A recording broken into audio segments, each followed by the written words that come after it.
누구나 꿈꾸는 거죠. 내 집 마련. 그런데 만약 그 꿈으로 가는 길이 사실은 아주 위험한 함정으로 가득한 길이라면 여러분은 어떡하시겠어요? 바로 그 이야기, 오늘 한번 제대로 파헤쳐 보려고 합니다. 대한민국 주택시장의 화려한 모습 뒤에 가려진 진짜 현실은 어떤 모습일지 지금부터 하나씩 들춰보겠습니다. 우선 내 집 마련을 꿈꾸는 사람들의 위험한 현실에서 출발해서요, 건설 현장에 만연한 불법 관행의 속살을 들여다볼 겁니다. 그리고 정부가 내놓은 거대한 공급 계획을 살펴본 뒤에 이 전혀 달라 보이는 세 가지 문제가 결국 어떻게 하나의 미래로 이어지는지 짚어보겠습니다. 자, 그럼 첫 번째 이야기입니다. 주변 시세보다 훨씬 저렴하게 아파트를 살 수 있다는 말에 많은 분들이 관심을 갖는 지역주택조합. 겉보기엔 정말 좋은 기회 같은데 과연 그럴까요? 그 숨겨진 위험에 대해 알아보겠습니다. 지역주택조합, 줄여서 지주택이라고도 하죠. 이게 정확히 뭐냐면요. 말 그대로 집이 필요한 사람들이 모여서 직접 돈을 걷고 그 돈으로 땅을 사서 아파트를 짓는 방식이에요. 여기서 제일 중요한 포인트가 바로 이겁니다. 조합원. 그러니까 집을 사려는 바로 우리 같은 사람들이 사업 전체를 책임지는 주인이 된다는 거죠. 자, 그럼 우리가 흔히 아는 재개발 조합이랑은 뭐가 다를까요? 결정적인 차이가 바로 이 땅에 있습니다. 재개발 조합은 조합원들이 이미 그 땅의 주인이잖아요. 그러니까 토지 100%를 확보한 상태에서 안전하게 시작하는 겁니다. 하지만 지역주택 조합은요? 맨 땅에서 시작해요. 조합원들이 돈을 모아서 땅을 사야만 사업이 진행됩니다. 바로 이 토지 매입 단계가 이 사업의 성공과 실패를 가르는 가장 큰 그리고 가장 위험한 변수가 되는 겁니다.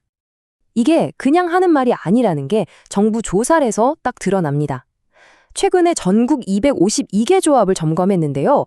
거기서 나온 법 위반 사례가 무려 641건이었어요. 계산해보면 한 조합당 평균 2.5건의 위법 행위가 있었다는 얘기죠. 위반 내용을 한번 볼까요?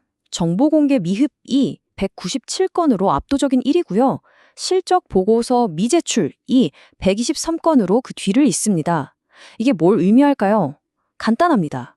조합원들이 낸 소중한 돈이 지금 어디서 어떻게 쓰이고 있는지 아무도 모른다는 거예요. 이런 깜깜이 운영 속에서 내 집 마련의 꿈이 한순간에 악몽으로 바뀔 수 있는 거죠. 결국 이 모든 위험은요, 딱 이 숫자 하나로 정리됩니다. 20%. 지금까지 설립된 지역주택 조합 중에서 최종적으로 입주까지 성공한 비율이 약 20%에 불과하다는 통계가 있습니다. 다시 말해 10개 중 8개는 중간에 사업이 엎어진다는 뜻입니다. 자, 지금까지는 집을 사는 과정의 위험을 봤다면 이전 집을 짓는 과정으로 한번 들어가 보죠. 우리가 매일 이용하는 건물들이 지어지는 과정에 어떤 문제들이 숨어 있는지 건설 현장의 불법 하도급 실태를 파헤쳐 보겠습니다. 불법 하도급 이용을 보니까요. 예상대로 70%가 자격도 없는 업체에 공사를 맡기는 거고요. 근데 진짜 재밌는 건 여기입니다. 13%를 차지하는 상호시장 하도급. 이게 생긴 지 얼마 안 된 유형인데 벌써 불법 하도급의 2위 자리를 꿰찼어요. 이게 대체 뭘까요? 상호시장 허용제도 2018년에 도입됐는데요. 원래 취지는 정말 좋았어요. 종합건설사랑 전문건설사가 서로의 영역을 넘나들면서 자유롭게 경쟁하면 건설시장이 더 투명해지고 효율적으로 될 거라는 기대였죠. 하지만 현실은 어땠을까요? 네, 완전히 반대였습니다. 한 전문가의 지적처럼 이 제도는 원래 목적에는 전혀 기여하지 못하고 오히려 새로운 유형의 불법 하도급만 대량으로 만들어내는 부작용을 낳고 말았습니다. 좋은 의도가 최악의 결과를 낳은 셈이죠. 실제로 현장에 있는 건설업체들한테 물어보니까요. 반응이 처참합니다. 발주자 만족도? 84%가 불만족. 경쟁력이 좋아졌냐? 90%가 아니라고 답했고요. 품질이나 기술력은요? 이것도 90% 가까이가 나아진 거 없다고 했습니다. 이건 하나부터 10까지 다 실패했다는 얘기죠. 자, 지금까지 주택시장의 어두운 면들을 살펴봤는데요. 그럼 이런 문제들을 해결하기 위해서 정부는 어떤 카드를 꺼내 들었을까요? 정부가 내놓은 아주 야심찬 해법으로 넘어가 보겠습니다. 135만 호. 정부가 앞으로 5년 동안 수도권에 짓겠다고 약속한 주택의 숫자입니다. 이 숫자가 얼마나 큰 규모인지 혹시 감이 오시나요? 135만 호. 이게 어느 정도냐면요. 지금 서울에 있는 아파트 10채 중에 7채를 새로 짓는 것과 같아요. 아니면 이렇게 생각해 볼 수도 있습니다. 우리나라 제2의 도시 부산 아시죠?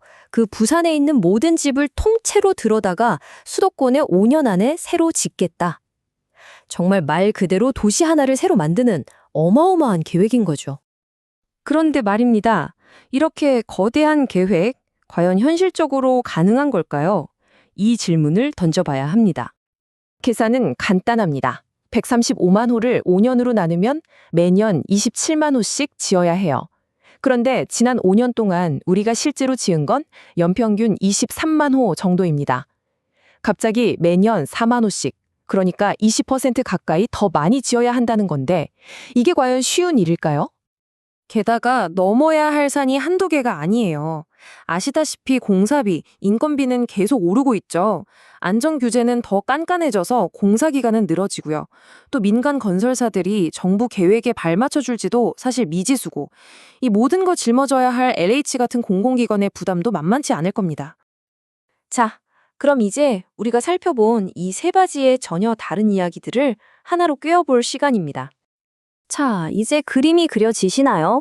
한쪽에선 내 집 마련이 급한 사람들이 위험한 조합으로 내몰리고 있고요. 다른 한쪽에선 건설 현장의 부실을 키우는 불법 파도급이 판을 치고 있습니다.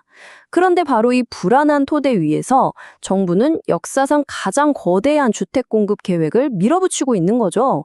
이게 다 따로따로 떨어진 문제가 아니라는 겁니다. 전부 연결돼서 대한민국의 주택 시장이라는 하나의 거대한 톱니바퀴를 아슬아슬하게 돌리고 있는 거예요. 이렇게 모든 것이 얽혀있는 복잡한 상황에서 과연 정책이라는 도구 하나만으로 대한민국의 주거 미래, 그 근본적인 토대를 다시 세울 수 있을까요? 오늘 이야기는 바로 이 질문을 여러분께 남기면서 마무리하겠습니다.